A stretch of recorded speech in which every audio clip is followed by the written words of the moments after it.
This is Deepak. I'm back at the center for the next day or so, teaching a course here, which is on self awareness and consciousness. And I'm continuing my daily discussions with you on the nature of reality.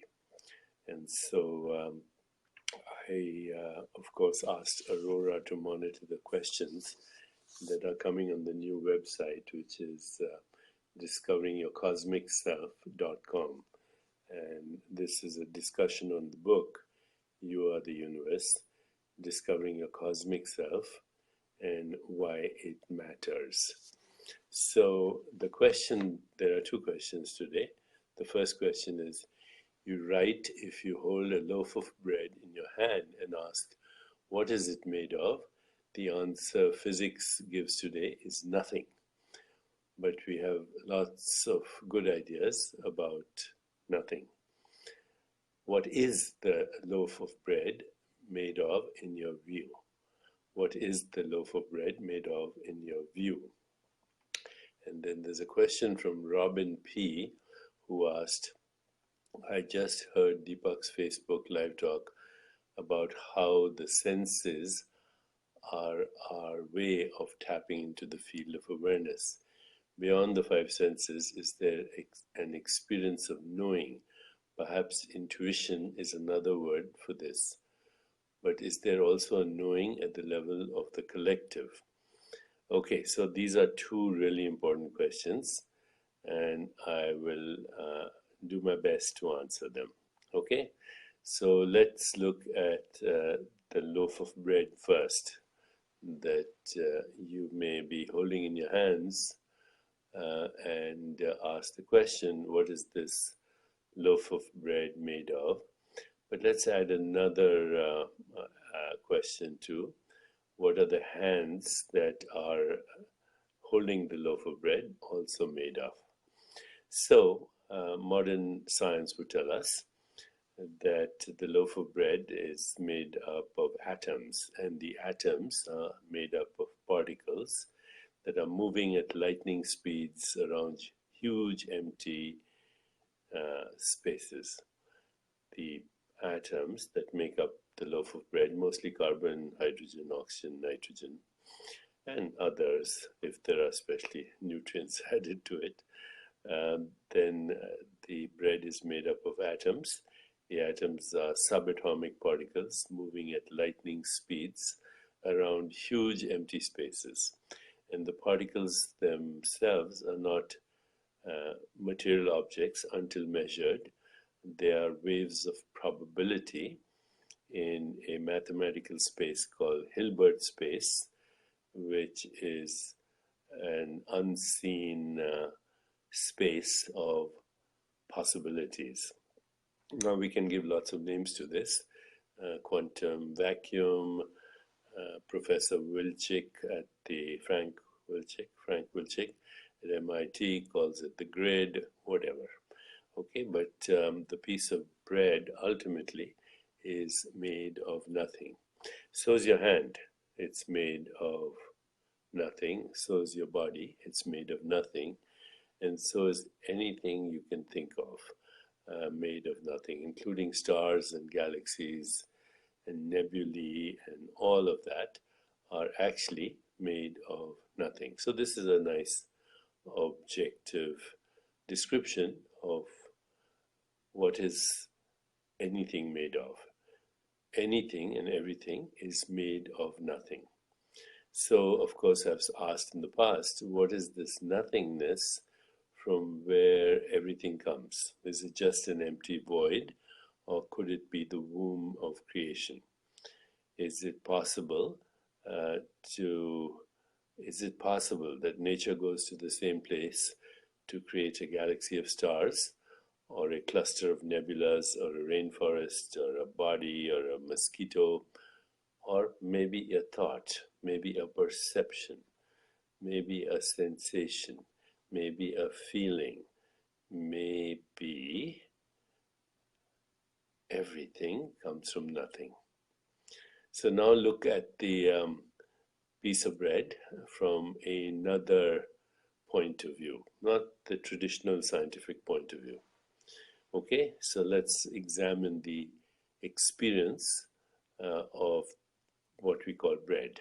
First of all, know that the word bread is a human invention. Okay, actually, even bread is a human invention, but the word, let's say it wasn't bread, let's say it was pasta, let's say it was a piece of meat or whatever. Just know that, first of all, the name that we give to it is a human construct. But that name is not enough to have the full experience of the bread. You can't eat the name. Last night I went with my friend Punacha Machaya to a restaurant, a Thai restaurant, and we ordered pad Thai, etc. And we had to eat it, otherwise there would be no experience. We couldn't have eaten the menu, right?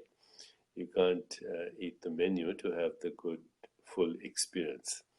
So we ate the bread and we had an experience. What was the experience? It was tasting, smelling, swallowing, enjoying. It was the whole experience of being in this Thai restaurant. What did the experience consist of? Well, there was a thought, it's tasty. There was a taste that is unique in human awareness. There was a smell, and there was a feeling in the body, right? So there was an experience. Where was that experience happening? That experience was happening in our awareness. And that awareness, in fact, was the experience of thinking, tasting, smelling, and the feeling of fullness. But there was other things happening afterwards. You know, there was digestion, there was metabolism, there was elimination this morning. And you say, well, that's not an experience. You know, how do you experience metabolism? And how do you experience all that was going on in your body as the food was being digested and metabolized? And I would answer that that was an unconscious experience, because there are experiences that are happening in your body right now that are unconscious, such as I mentioned, okay, metabolism and all the processes that are happening in order to convert that into energy and into the molecules of your body, and then ultimately remove that which was not being metabolized into necessary important nutrients. And that's an unconscious experience, I would say, from a consciousness perspective, because if something went wrong with that experience or that process, then you would notice it in the form of discomfort, in the form of pain, in the form of some kind of dis-ease, in the form of, if elimination was not proper, in the form of constipation. So there are conscious experiences and there are unconscious experiences or processes that come into conscious awareness when something goes wrong. Okay, so you cannot divorce either a perceptual object or a process in your body from the experience of it. And the experience occurs in consciousness. There are subtle experiences in the great tradition of Vedanta, and there are obvious experiences. So there are obvious experiences that we are consciously aware of, and there are subtle experiences that are happening in consciousness without our knowledge of them happening. Okay? But our knowledge of them happening surfaces if whatever is happening somehow goes awry, somehow is not happening in a correct way. Okay? So now we can see that the bread was an experience. It was a thought. It was, of course, if you threw breadcrumbs maybe at a bird, it would not think bread. It would just have the experience, right?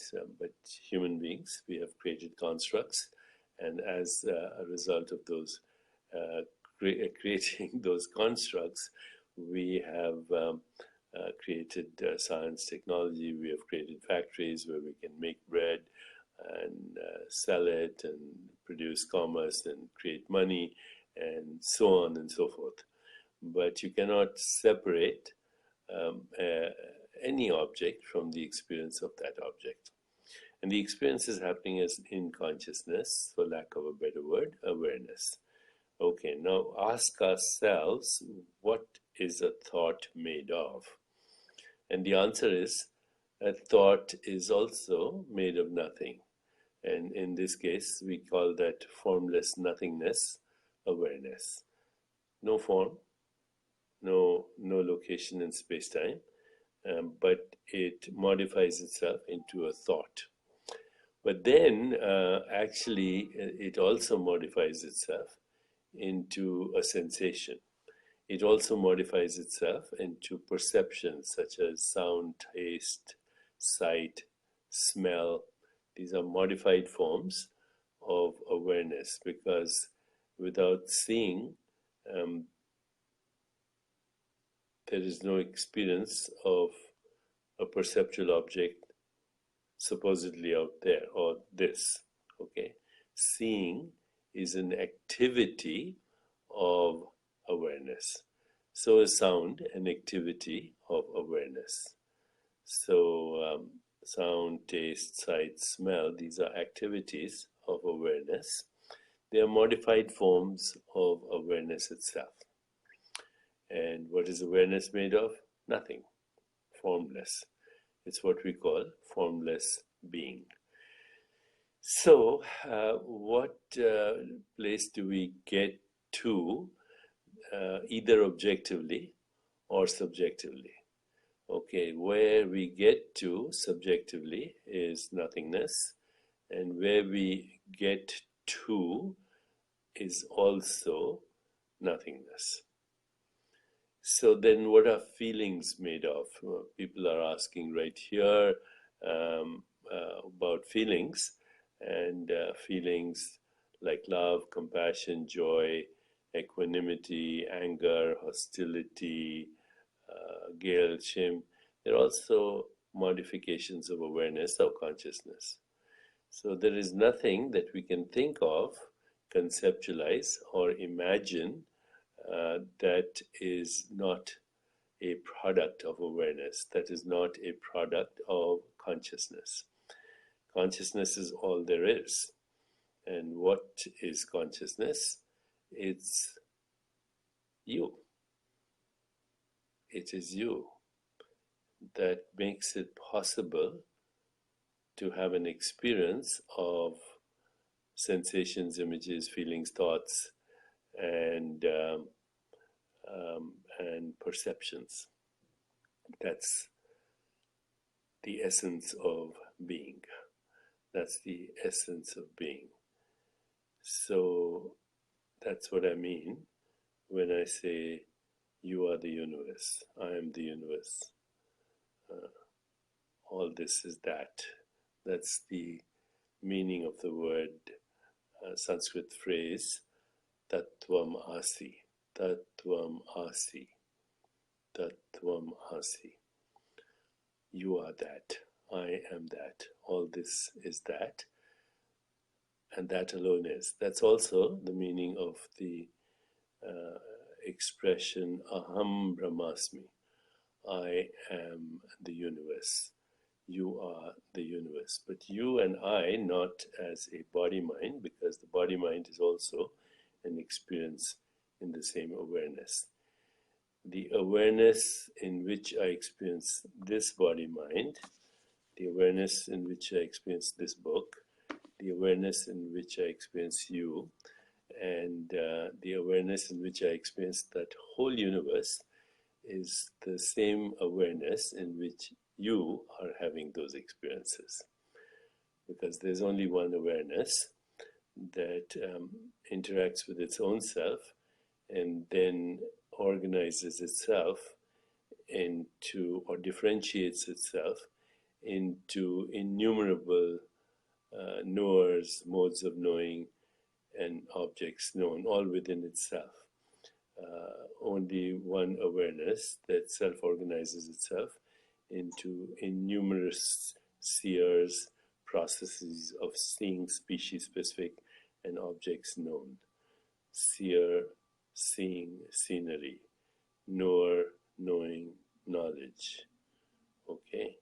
So it's all one self-interactive, creatively self-interactive process that gives us the experience of what we call reality. But reality is not what we think, not what we perceive. Reality is that which makes it possible for us to have that experience. So if you can think about it, if you can conceptualize it, if you can see it, touch it, taste it, smell it, imagine it, then that all is a product of something that you cannot see or conceptualize or imagine or perceive, because it's doing the seeing, conceptualizing, perceiving, and all of that. You are that. I am that. All this is that. That's the meaning of Tattvam Asi. Okay, so what is the loaf of bread made of? Nothingness. What is my body made of? Nothingness. What is the universe made of? Nothingness. And this is why I call it the ultimate free lunch. The ultimate free lunch. Okay, so let's look at the second question. I just heard Deepak's Facebook live talk was about how the five senses are our way of tapping into the field of awareness. So let's go into these five senses, tapping into the field of awareness. If you trace sound back to its source, where do you end up? In awareness. If you experience, I shouldn't even say sound, I should say if you trace hearing back to its source, where do you end up? Awareness. If you trace seeing back to its source, where does it end up? Awareness. Same thing with tasting, smelling, okay, thinking, anything, all the five senses, you trace them back to their source. And where do you end up? Awareness. So then the question that Robin asks is, beyond the five senses, is there an experience of knowing? Yes, this is very important. Okay, perhaps intuition is another word for this.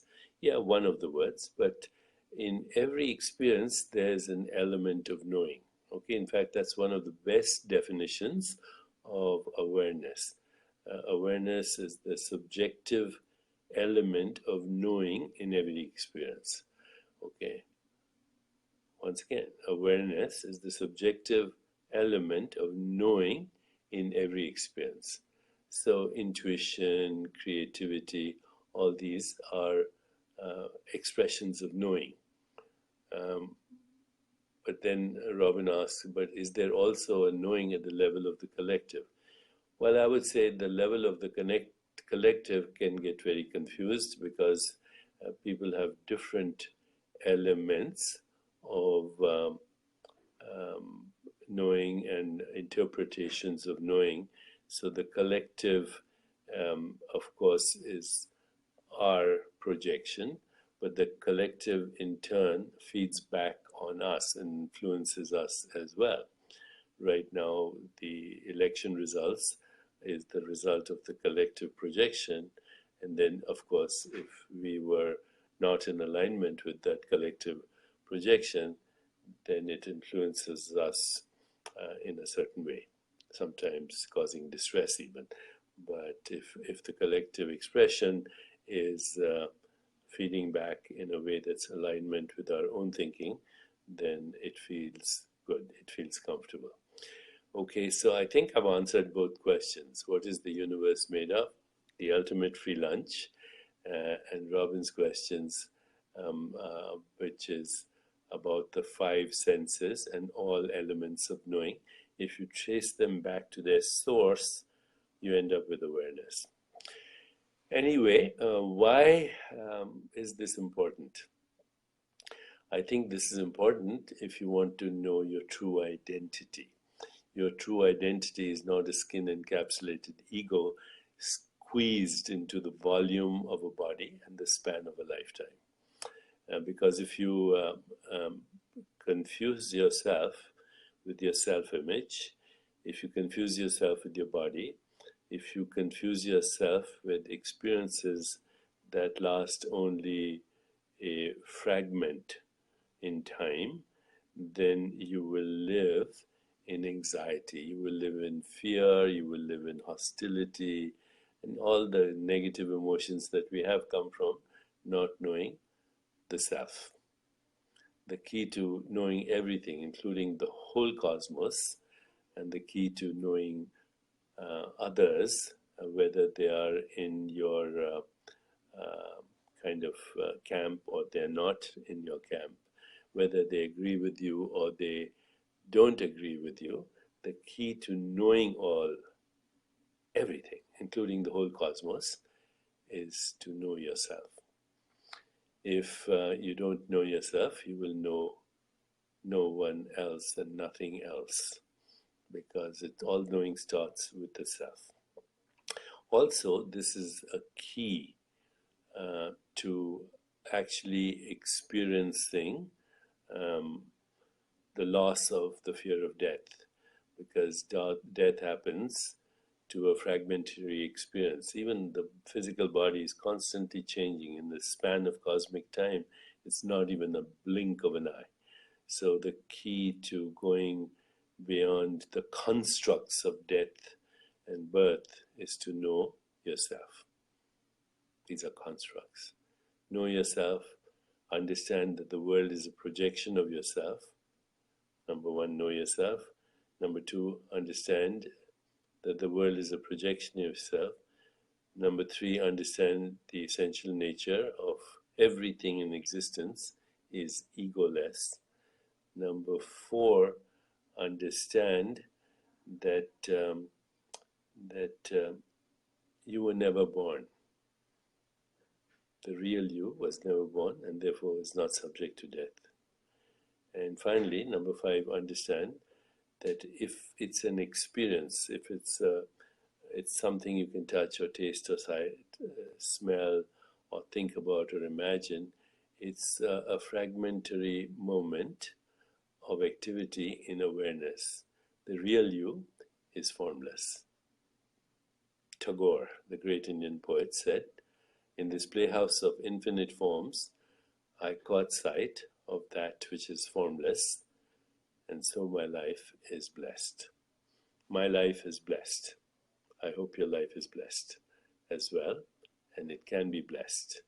All you have to do is get to the source of thought, which, by the way, is modifying itself into everything that we call reality, perception, and what we call physical objects, which are basically your own self. Tattvamasi, aham brahmasmi. Take care, and I will be in touch. The book, once again, is You Are the Universe, Discovering Your Cosmic Self, Why It Matters. And you can join us on discovering your cosmic self.com. And I'll see you soon. And keep sending your questions, because I would love to be able to engage with you on these matters. I said matters. These issues matter. Consciousness matters. Using it as a verb. Consciousness conceives, governs, constructs, and becomes that which we call matter. All my love. Take care.